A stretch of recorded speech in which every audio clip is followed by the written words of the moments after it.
الحقوني يا بنات، قاعدة ولا بيا ولا عليا، وبعمل البيتيفور والغريبة وبعمل حلويات العيد وخلاص خلصت. لقيت مرات اخويا اللي ربنا يسامحها داخلة عليا بالصاجين دول وبتقولي الحقيني، عملت الكحك بطريقتك وعمل معايا بالشكل ده، والنبي ده ليه علاقة بالطريقة؟ احاسبن في مين بس ولا اروح فين واجي منين؟ المشكلة مش هنا، المشكلة مش في ان هي كحك باظ خلاص وفلوس اخويا اترمت على الارض، لا ده من جبروتها عايزة حل كمان، وبتقولي لازم اخوك يجي يلاقي الكحك في البيت وزي الفل، ده انا واخده منه فلوس قد كده. يا حستي السودا يا انا يما، يا حستي السودا يا انا يا يا ماما، انا بعمل شغل العيد، اعمل لك ايه؟ انا مش طب انا هعمل ايه؟ هو لا اله الا الله، انا بعمل شغل العيد، انا مش فاضيه. طب انا هعمل ايه؟ انا ما سبتكيش اي حاجه. ما بتسيبنيش ايه يا انا ماما؟ هعمل ايه؟ انا مزنوقه. هعمل ايه ماما؟ هعمل ايه؟ مامتك كانت عايزه مني طلبات، جبتها لها ونسيت الفرن. هعمل ايه؟ كنت بكلمك في طلبات؟ كنت بتملي لي لسته العزومه بتاعتكم. انا والله ما هعمل كحك هعمل تاني. ايه؟ اتصرفي اخوكي صعب. هعمل ايه؟ زي ما سمعتوا كده، لا عارفه اخد معاها حق ولا باطل، لحد ما جاتني فكره وقلت بس انا ما فياش حيله اعمل كحك وبسكوت تاني. دورت على مين اكتر حد بثق فيه يقدر يعمل لي الكحك والبسكوت وحلويات العيد كلها احلى وانضف واضمن من 100,000 محل جاهز. تعالى اقول لكم النهارده بقى اتصلت بمين وجبت الكحك والبسكوت وحلويات العيد كلها.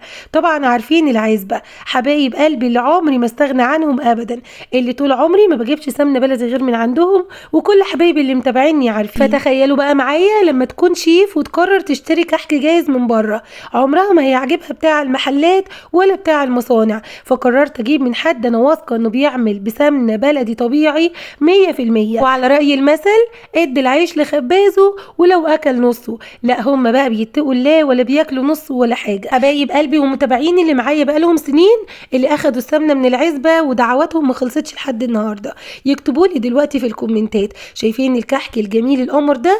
ده الكحك بالعجميه، شايفين لونه عامل ازاي؟ عامل زي الدهب، دايب دوب يا بنات ومش مستحمل، مسافه ما بتمسكيها بتدوب في ايديكي دوبان ما شاء الله. ده كده اللي محشي عجميه. وكمان هوريكم دلوقتي الساده، بصوا شايفين لما بتضغطي عليها يدوب ضغطه بسيطه بتلاقيها كده زي الكريمه ما شاء الله. بصوا بقى العجميه من جوه مظبوطه ومتسويه، ولا محروقه ولا ناشفه ولا مجلده ولا اي حاجه خالص.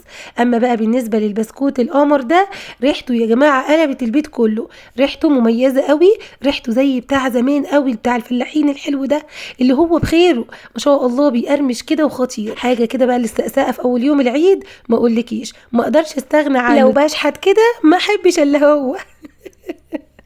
اصلا حبايبي من اول ما الشنطه بتاعه العزبه دخلت العماره والريحه فحفحت في البيت كله ما شاء الله، ريحه السمنه البلدي وريحه الخير ملت البيت كله خير، حاجه كده اللهم بارك. عاوزه اقول لكم ان انا كنت بصور المقاطع دي كلها وانا صايمه، فكنت منبهره بالريحه والجمال والطعامه، بس ده ما يمنعش ان انا استنيت لما المغرب اذن علشان ادوقه لكم. ما انا ما اقدرش اطلع اقول شهادتي في حاجه من غير ما ادوقها. شايفين بقى القراقيش الساده قد ايه مقرمشه؟ اوريكم واحده وانا بكسرها وفي نفس الوقت دايبه يا جماعه، خطيره مورقه كده ورهيبه بجد. دي بقى كنت فاكراها معمول اول ما شفتها، لكن لما شفته في الفاتوره لقيت ديت ايه؟ تخيلوا القرقيش بالعجوه. شايفين شكلها عامل زي المعمول ازاي؟ طب تعالوا افتحها لكم من جوه، بجد وهم خيالي يا جماعه، ولا بقى العجوه محجره ولا اي حاجه خالص، شكلها شكل المعمول وطعمها رهيب يجنن، بيوديكي في حته تانية خالص.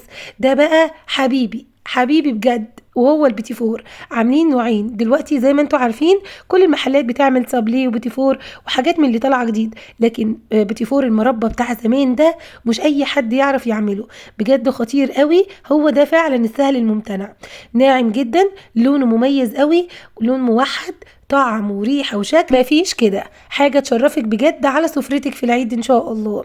بصوا النواعم بقى، ده بقى البيتي فور اللي بالشوكولاته. عاوزه اقول لكم ان ريحه الشوكولاته انا كنت صايمه زي ما قلت لكم، ريحه الشوكولاته يا جماعه باينه قوي ان هي حاجه نظيفه، حاجه ماركه، مش حاجه من السايبه كيلو ب20 جنيه دي، لا حاجه كده نظيفه وماركه وحاجه خطيره، حتى باين ما شاء الله من لونها ومن تغليفها.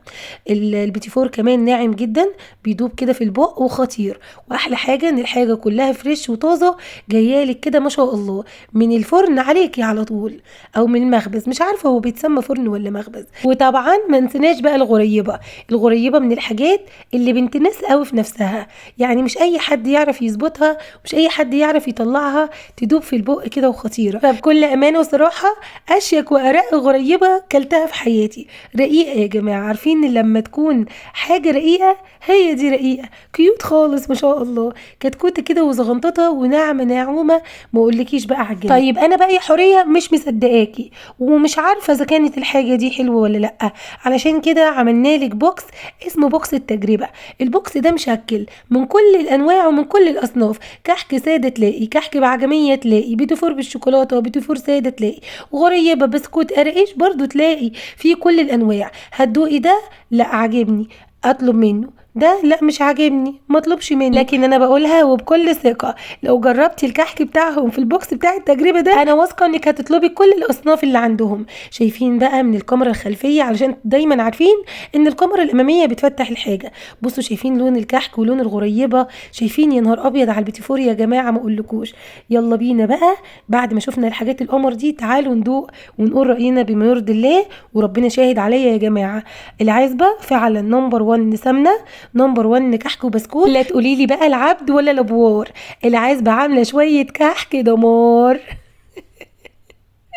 ما شاء الله بجد الله يحسن ما بين ايديهم الحاجات تجنن.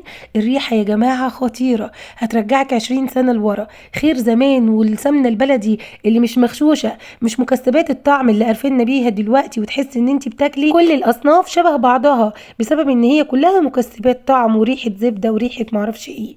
تعالوا بقى ندوق الكحك. بصوا الكحك عارفين انتوا روتانا سينما مش هتقدر تغمض عينيك، هو يتقال كده بجد. الكحك فعلا ما تقدريش تفتحي عينك بقى مش تغمضي، عاوزه تقطمي القطمه وتفضلي مغمضه.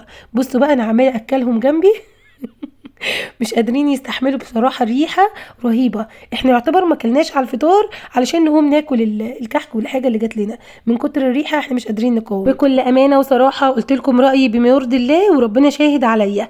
حابين تطلبوا من عند العزبه هسيب لكم كل التفاصيل في اول تعليق، وانا واثقه ان انتوا هتدعوا لي زي ما دعتوا لي كتير على السمنه بفضل الله. انا بقى هديها العلب كلها اللي هي العلب المتعبيه دي، وهاخد انا العلبه المشكله، هقول لها هجرب انا كمان، وانا ماليش نفس ولا ايه؟